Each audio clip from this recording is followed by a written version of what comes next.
The turkey was already on the table when my eldest son made the toast that changed everything. He stood up, wine glass raised, and looked at his brother across the table with that smirk I had seen too many times in the last few years.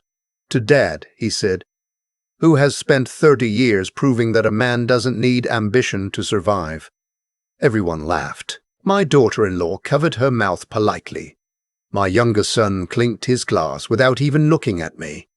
I sat at the head of the table in my son's house in Oakville, Ontario, and I smiled. That was the moment I decided. I need to go back a little because none of this makes sense without the beginning. My name is not important. What matters is that I'm 63 years old.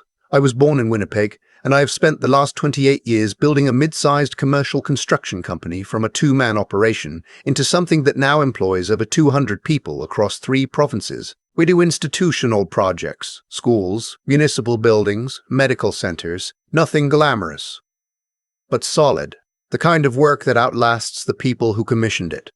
My late wife, God rest her, used to say I was the quietest, successful person she had ever met. She meant it as a compliment. I took it as one. I never wore the company on my sleeve. I drove a 2018 Silverado that I had not replaced because it still ran perfectly. I lived in the same house in Burlington that we bought when the boys were in elementary school.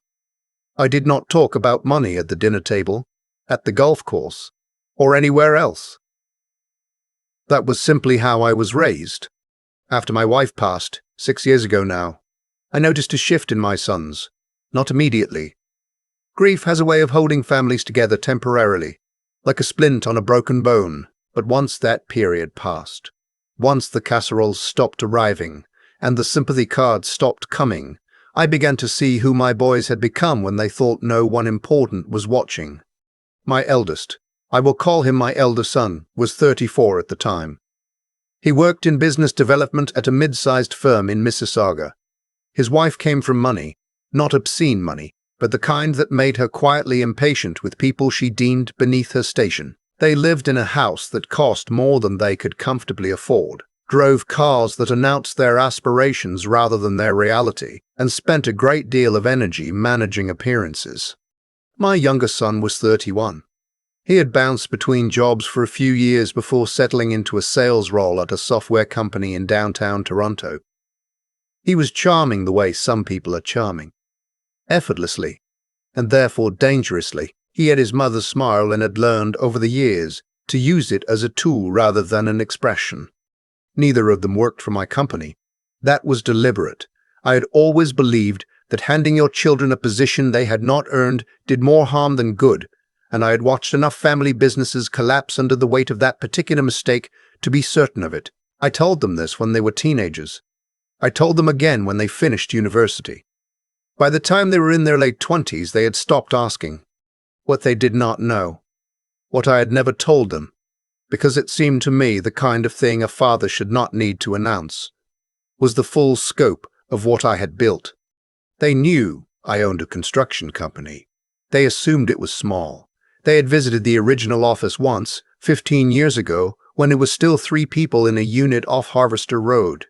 They had never asked about it since. They had never asked how many employees I had, what projects we were working on, what our annual revenue looked like. I was their father who wore work boots and came home smelling like sawdust and coffee, and they had drawn their conclusions accordingly. I did not correct them. I am not sure, even now, whether that was wisdom or stubbornness. Probably some of both. The first sign that something had shifted came about 2 years after their mother died. My elder son and his wife had us, me and my younger son, over for dinner. It was a perfectly pleasant evening, until the conversation turned to the future, the way it always does eventually when adult children gather around a parent who is getting older. "Dad, have you thought about downsizing?" my elder son asked. He said it casually, like he was asking whether I had thought about switching internet providers. "I'm fine where I am," I said. "The house is a lot to maintain," his wife added, arranging her fork precisely on the edge of her plate. "And Burlington is changing. Property values are strong right now. It might be a good time." I told them I would think about it. I did not think about it. But the conversations kept coming.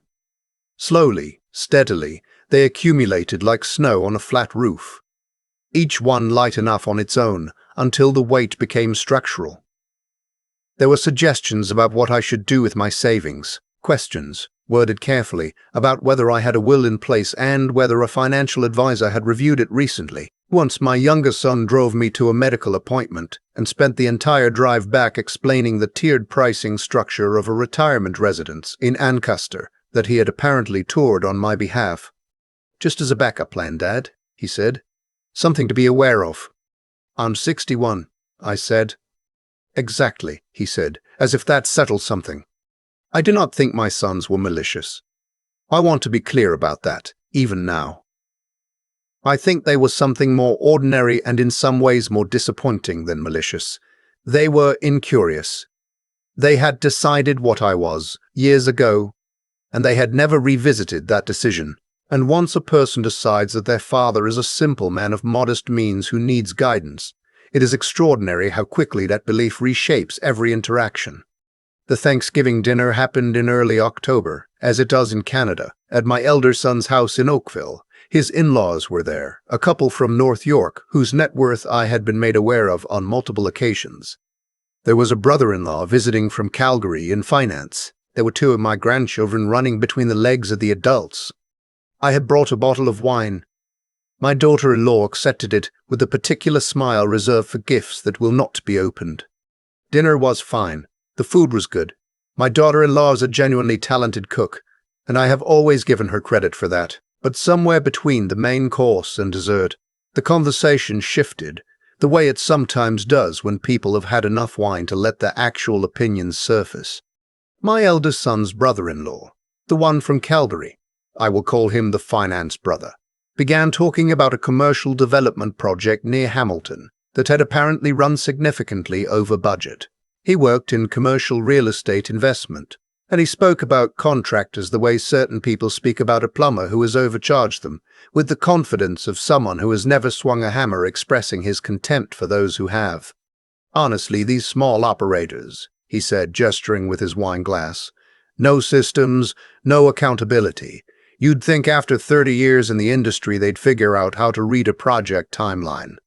Dad was in construction, my younger son offered, with a small laugh that was just on the wrong side of apologetic. The finance brother looked at me with the polite interest of a man who has just been told something of no consequence. "Oh yeah? Residential?" "Commercial, actually," I said. "Local stuff," my elder son added quickly. "Dad's been winding things down for a while." I had not been winding things down.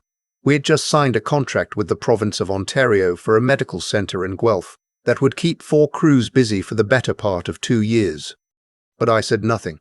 I picked up my fork and continued eating.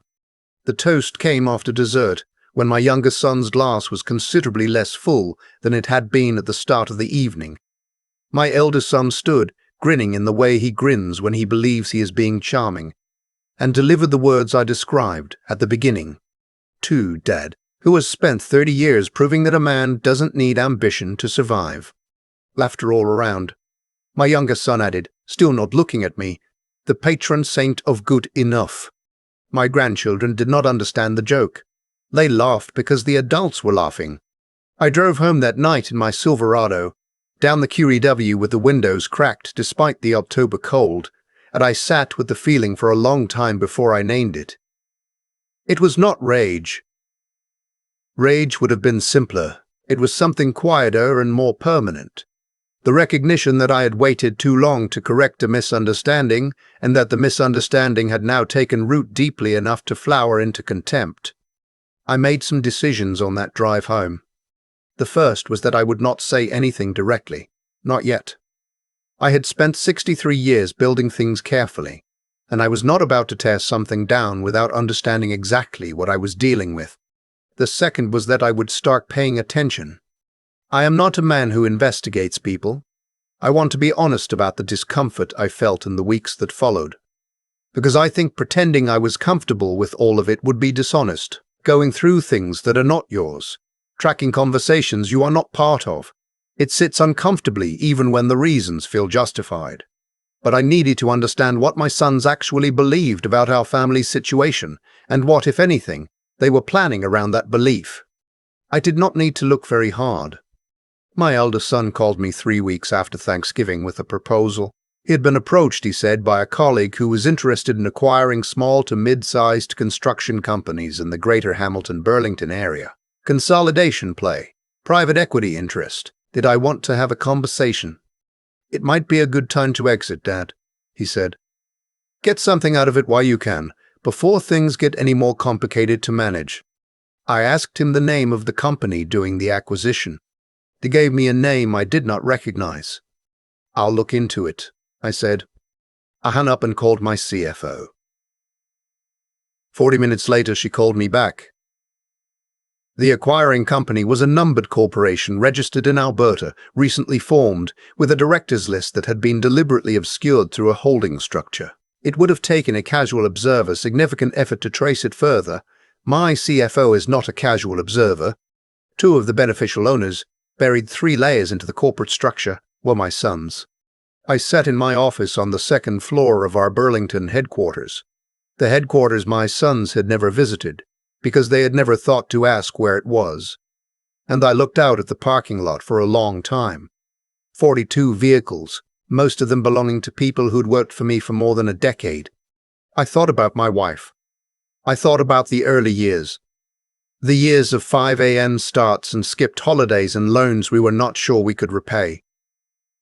I thought about the boys at the kitchen table doing homework, while their mother and I went over invoices. I thought about all the things I had not said, because I believed actions were a cleaner language than words. I cried, sitting at that desk. I am not embarrassed to say that. A man can build something for 30 years and still feel the loss of what he hoped it meant. Then I wiped my face, called my lawyer, and began doing what I have always done, working through the problem methodically, without rushing. My lawyer reviewed the acquisition approach and confirmed what I already suspected. The offer my son's company had intended to present was structured to undervalue my business significantly, perhaps 30 cents on the dollar, based on assumptions about my company's size that were roughly 10 years out of date. They believed they were acquiring a small operation worth perhaps $2 to $3 million. The actual enterprise value, independently assessed 18 months prior, was just over $19 million. I did not respond to my elder son's proposal. I told him I was thinking about it, and I let the weeks pass. In that time, I made my own arrangements. I met with my board. I met with my HR director. I met with 2 employment lawyers to ensure that what I intended to do was handled correctly, properly documented, and legally airtight. I was not interested in causing unnecessary harm. I was interested in clarity. I should mention, I had one person I confided in during this period. My daughter, my son's younger sister, who lives in Halifax with her husband and their 2 kids. She had not been at the Thanksgiving dinner. She is the kind of person who calls on random Tuesday afternoons just to talk, who sends her brother's birthday cards with actual handwritten notes inside, who flew to Burlington without being asked when her mother was in palliative care and stayed for 6 weeks.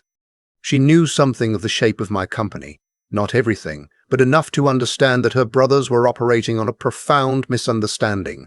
When I told her what I had discovered, there was a long silence on the phone.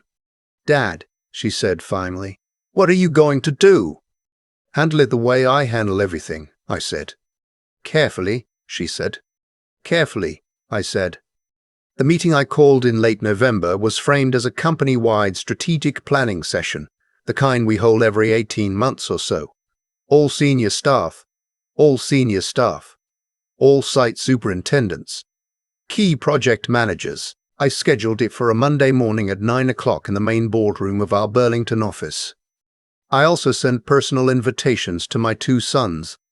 I told each of them separately that I had decided to look seriously at the acquisition proposal and wanted their input at a meeting with some colleagues.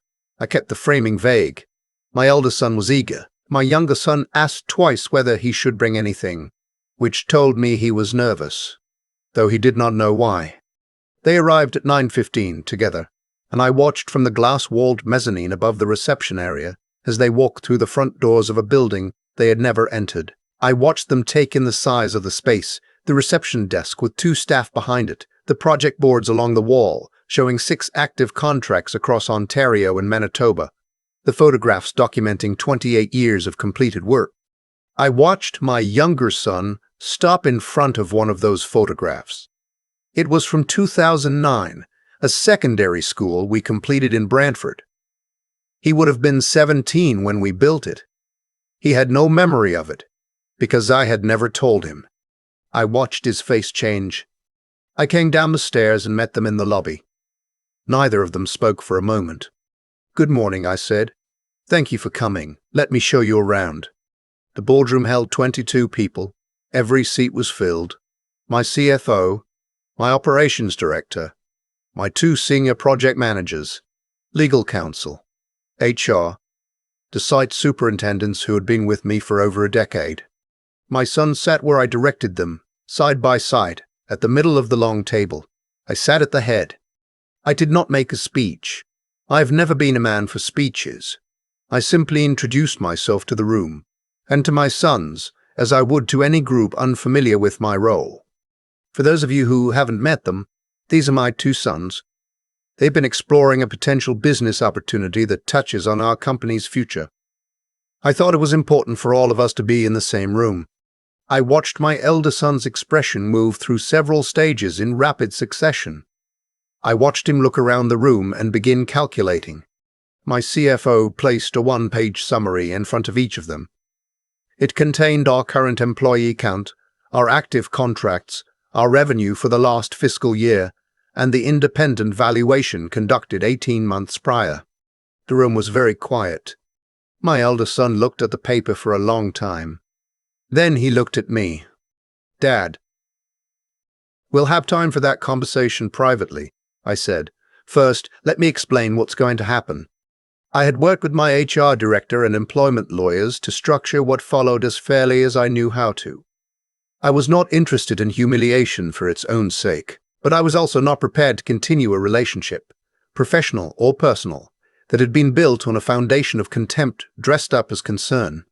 My elder son had no formal role in my company, but he had been, over the preceding months, feeding information about my company's assets and operations to the numbered corporation, information he had gathered through conversations with me, through one of my project managers whom he had befriended under false pretenses, and through documents he had obtained without authorization. My lawyer had documented all of it. That situation had legal implications. I will not detail here, but the short version is that my elder son received a very clear letter from my legal team that same afternoon and a conversation with his own lawyer shortly thereafter that convinced him the wisest course was to dissolve the numbered corporation and walk away from the acquisition entirely. My younger son had been less involved in the planning than I initially feared. He had been aware of the broad shape of what his brother was doing, and he had not stopped it, which is its own kind of participation. But he had not been the architect. I held that distinction carefully because it mattered to how I proceeded.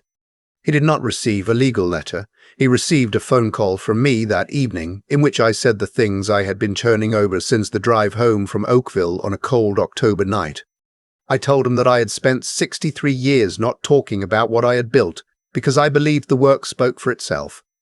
I told him that I had made an error in that belief and that the error was mine to own.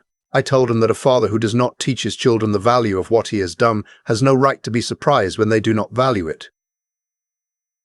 I said all of this without anger because by that point the anger had completed its work and left behind something cleaner. He was silent for a long time. "I didn't know, Dad," he said finally. "Not the real size of it. I want you to know that."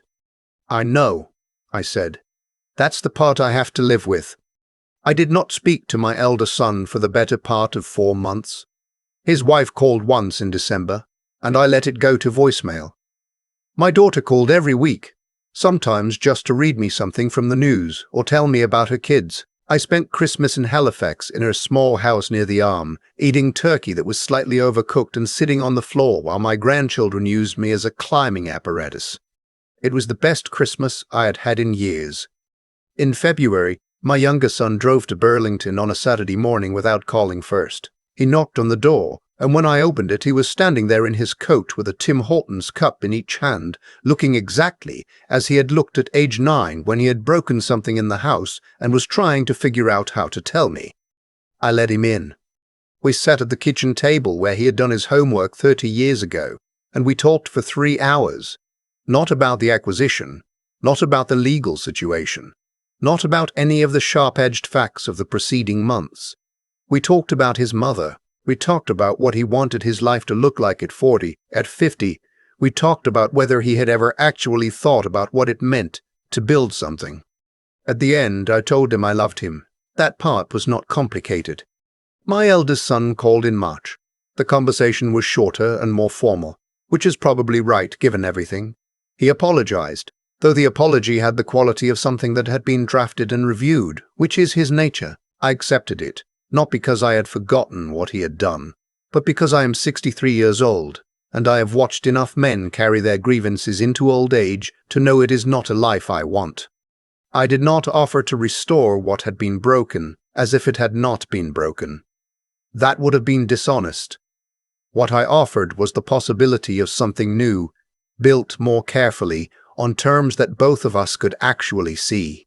He said he would think about it. I told him I was patient. I have been building things for 30 years. I know how long foundations take. My daughter called that evening and I told her how the conversation had gone. She listened without interrupting, the way she always has. "Are you okay?" she asked. "I think so," I said. "Ask me again in a year." She laughed. "Deal." I am still in the house in Burlington. The Silverado is still in the driveway. The company is still operating, better than it was actually, because the scrutiny of the last several months prompted a strategic review that identified 2 new contract opportunities I might otherwise have been slow to pursue. My CFO says I should retire. I tell her I will consider it when the Guelph Medical Center is complete. There is something I have thought about often in the month since all of this. Something I want to say because I think it is the most honest thing I have arrived at. My sons did not become who they were in the weeks before that November meeting. They became who they were over years, quietly, in ways I did not pay close enough attention to because I was occupied with other things. A man can tell himself he is letting his children find their own way, and sometimes that is true, and sometimes it is a story he tells himself because paying attention requires a different kind of courage than the kind required to run a company.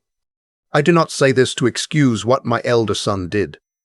What he did was wrong, and he knows it.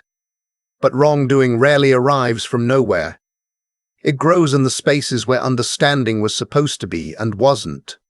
I have started telling people what I do for a living, not boasting. That has never been my way, and it never will be. But when someone asks, I answer the question fully and without apology. It turns out there is a difference between humility and invisibility, and I had confused them for a long time. Some things cannot be undone, but most things in my experience can be rebuilt, differently, more honestly, by people who are finally willing to see each other clearly. That work takes longer than pouring a foundation. It is less predictable than a project timeline, but I have not yet found a thing worth having that came any other way. I keep coming back to that photograph on the wall, the one of the school in Brantford, completed in 2009. My younger son stopped in front of it the morning everything came apart. I watched him from the mezzanine, before he knew I was there, and I saw the exact moment something shifted in his face. He was looking at work I had done when he was 17 years old. Work I had never told him about, and I think in that moment he began to understand the size of what he did not know. That is the thing about consequences. They are rarely sudden. They accumulate quietly over years, in every conversation that did not happen, every question that was never asked, every assumption that was allowed to harden into certainty. My sons did not become capable of what they attempted overnight. It happened slowly, in the space between who I was and who they believed me to be, a space I had allowed to grow. Through silence I mistook for humility. I do not say this to soften what my elder son did. It was wrong, deliberately, knowingly wrong. A man who structures a corporation to undervalue his father's life's work and acquire it for 30 cents on the dollar has made a clear moral choice, and he has to live with that. No amount of explaining the conditions that led to it changes the nature of the act itself. Integrity is not something you apply selectively, when it is convenient or when someone is watching. It is either the ground you stand on, or it is not. But I have also had to look honestly at my own part in it. I told myself I was modest. I told myself that a man's work speaks for itself, and that speaking about it was a form of vanity. And there is some truth in that. But there is another truth underneath it, which is that I used that belief as a reason not to do the harder thing, which was to actually know my sons and to let them actually know me. Teaching a child the value of work is not something that happens by example alone. It requires conversation. It requires the kind of courage that has nothing to do with business and everything to do with being willing to be seen. What I admire most in my daughter, the one who flew to Burlington without being asked when her mother was dying, the one who calls on random Tuesdays, is that she figured out how to be a person of genuine character without anyone handing her a template. She is curious about other people's lives. She asks real questions and waits for real answers. She has the kind of quiet determination that does not require an audience. I do not know exactly how she got that way. I suspect her mother had more to do with it than I did. But I have tried to learn from watching her. I am 63 years old. I still go into the office most mornings. I still drive the same truck. The Guelph project is on schedule, and I have started answering the question of what I do for a living, fully and without apology. Some things, once broken, take a long time to rebuild. I am patient with that. I have been building things on difficult ground for 30 years, and I have learned that a foundation laid honestly, even slowly, is the only kind that holds.